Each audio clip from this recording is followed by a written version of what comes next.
SEE परीक्षा दिन जाँदा विद्यार्थी भाइ बहिनीको साथमा हुनै पर्ने 3 कुराहरू जुन तपाईँको साथमा भएन भने तपाईँको परीक्षा तपाईँले सोचे अनुसारको राम्रो नहुन सक्छ। मिसन एसइईमा यहाँहरूलाई फेरि पनि स्वागत छ।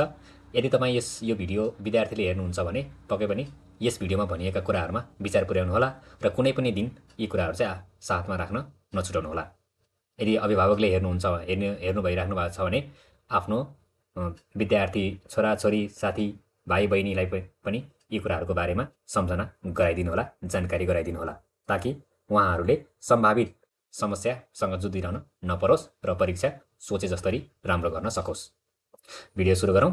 नम्बर 1 मा रहेको छ ज्योमेट्री बक्स। ज्योमेट्री बक्स परीक्षा दिन जाने कुनै पनि विद्यार्थीको लागि एकदम महत्त्वपूर्ण टुल रहेको छ। किन भन्दा ज्योमेट्री बक्स मात्रै यस्तो सामान हो जसमा चाहिँ परीक्षाको लागि चाहिने scale, pencil, eraser, pen, sharpener लगायतका जति पनि सामानहरू छन् त्यो राख्न सक्छौँ। यस लगायत यदि सामाजिक विषयको लागि हो भने चाहिँ नक्सा कार्य तपाईँले गर्नुपर्ने हुन्छ, म्याप बनाउने र लोकेसनहरू त्यहाँ फिलअप गर्ने। त्यसको लागि चाहिँ नेपालको नक्सा भरिएको ज्योमेट्री बक्स पाइन्छ। तपाईँसँग यो भयो भने परीक्षामा अझ बढी हेल्प हुनेछ। यो लगायत अब पाएसम्म विभिन्न कन्टिनेन्टका नक्साहरू भएका, म्यापहरू भएका ज्योमेट्री बक्स लिनुभयो भने अझै तपाईँको लागि महत्त्वपूर्ण सपोर्ट उपलब्ध हुनेछ ज्योमेट्री बक्सबाट। त्यसैले परीक्षा दिन जाँदाखेरि ज्योमेट्री बक्स कहिले पनि नछुटाउनु होला, घरमा साथमा लिएर जानु होला। नम्बर 2 मा रहेको छ एसइई एडमिट कार्ड। परीक्षा दिन जाँदा तपाईँको साथमा हुनै पर्ने अर्को वस्तु भनेको एसइई एडमिट कार्ड हो। एडमिट कार्ड भएन भने तपाईँले परीक्षा हलमा एन्ट्री पाउन पनि सक्नुहुन्न। एन्ट्री नपाउनु भएपछि तपाईँ आत्तिनुहोला, नर्भस हुनुहोला, जसले गर्दा पढेका कुराहरू बिर्सिने सम्भावना हुन्छ, कन्फिडेन्स लो हुन सक्छ। त्यही भएर एसइई एडमिट कार्ड चाहिँ सुरुदेखि नै यस्तो ठाउँमा राख्नु होला कुनै पनि दिन परीक्षा दिन जाने एडमिट कार्ड घरमा नछुटोस्। यदि घरमा छुटेछ भने तपाईँलाई गाह्रो हुन सक्छ, समस्या पर्न सक्छ। त्यही भएर एसइई एडमिट कार्डलाई चाहिँ कहिले पनि साथमा राख्न नभुल्नुहोला, परीक्षामा लिएर जान नछुटाउनुहोला। नम्बर 3 मा रहेको छ सबै विद्यार्थीमा हुनुपर्ने कन्फिडेन्स। एसइई परीक्षा दिन जाँदा तपाईँको साथमा हुनै पर्ने तेस्रो भनेको कन्फिडेन्स हो। यदि कन्फिडेन्स भएन भने तपाईँलाई कुनै पनि प्रब्लम सल्भ गर्ने आँट आउने छैन है। त्यही भएर तपाईँसँग कन्फिडेन्स हुनैपर्छ, भरोसा हुनुपर्छ आफूमा है। सेल्फ बिलिभ यो तपाईँसँग हुनैपर्छ। म गर्न सक्छु भन्ने आँट हुनुपर्छ, म गर्न सक्छु भन्ने विश्वास हुनुपर्छ, मैले मेहनत गरेको छु भन्ने विश्वास हुनुपर्छ र त्यसको लागि मेहनत पनि गरेको हुनु पर्यो। मेहनत गरेको हुनु पर्यो, तर मेहनत गरेको छैन तर गर्न सक्छु भन्ने तपाईँले सोच्नु भएको छ भने त्यो तपाईँको कन्फिडेन्स होइन, त्यो ओभर कन्फिडेन्स हुनसक्छ।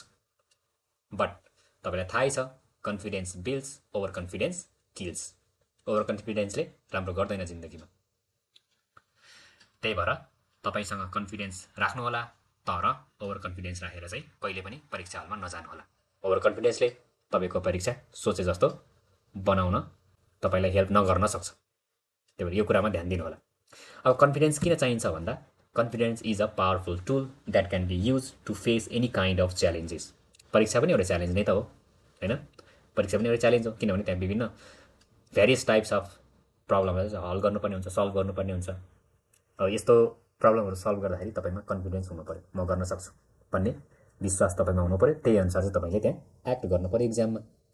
So don't forget to have confidence while you are entering in the examination hall in SEE examination. यो लगायत तपाईँसँग हुनुपर्ने अर्को भनेको अब स्कुल ड्रेस त राम्रोसँग हुनु परिहाल्यो होइन, युनिफर्ममा। त्यसपछि छुटाउनु नहुने भने अर्को चिज भनेको तपाईँले क्यालकुलेटर। केही सब्जेक्टहरू छन् जुनमा चाहिँ तपाईँलाई इक्जामको बेलामा क्यालकुलेटर एकदम आवश्यक पर्छ। For example maths, science, account, यी सब्जेक्टहरूमा चाहिँ क्यालकुलेटर भएन भने तपाईँलाई कुनै पनि क्वेसनको सल्युसन निकाल्नको लागि प्रब्लम हुनसक्छ। त्यस्तो प्रब्लमबाट बच्नको लागि फर्स्ट अफ अल आफ्नो एउटा क्यालकुलेटर चाहिँ पहिला नै तयार गरिराख्नुहोस्, ताकि परीक्षा हलमा अरू साथीहरूसँग मागिरहनु नपरोस्, कुनै पनि सामान मागिरहनु नपरोस्। आफूसँग छ मजाले आफूले चाहेअनुसार चाहेको टाइममा युटिलाइज गर्न सकोस्। किनभने इक्जामको बेलामा time management is very important. 1 minute पनि तपाईँको अरू काममा लस भयो भने 1 मिनटले धेरै कुरामा तपाईँको ग्रेडमा, तपाईँको ऱ्याङ्कमा असर गर्न सक्छ। त्यही भएर यस भिडियोमा भनेका 3 कुराहरू नम्बर 1 मा ज्योमेट्री बक्स, नम्बर 2 मा एडमिट कार्ड, नम्बर 3 मा कन्फिडेन्स लगायत थपिएका क्याल्कुलेटर, अनि अर्को भनेको स्कुल युनिफर्म चाहिँ एकदम राम्ररी, ताकि तपाईलाई परीक्षाको बेलामा कुनै पनि प्रब्लम नआओस्। त्यहाँ चेक गर्न आउने मान्छेले तपाईको युनिफर्मलाई लिएर कुनै पनि कमेन्ट नगरोस्, नेगेटिभ कमेन्ट स्पेशली नगरोस्। यी कुराहरुमा ध्यान राख्नु होला। आशा छ यी सबै कुरामा ध्यान दिनुभयो र यी 3 कुरा तपाईले साथमा लिएर परीक्षामा जानुभयो भने तपाईको परीक्षा सोचे भन्दा पनि राम्रो हुने विश्वास लिएका छौं। फेरि पनि यदि तपाई विद्यार्थीहरूले हेर्दै हुनुहुन्छ भने आफ्ना साथीहरुसँग यो शेयर गर्नु होला है, र अभिभावकज्यूले हेरिरहनु भएको छ भने आफ्नो विद्यार्थी भाइ-बहिनी, छोराछोरी यो कुराहरु चाहिँ जानकारी गराइदिनु होला। यस भिडियोमा यति नै, अर्को भिडियोमा फेरि भेटौँला।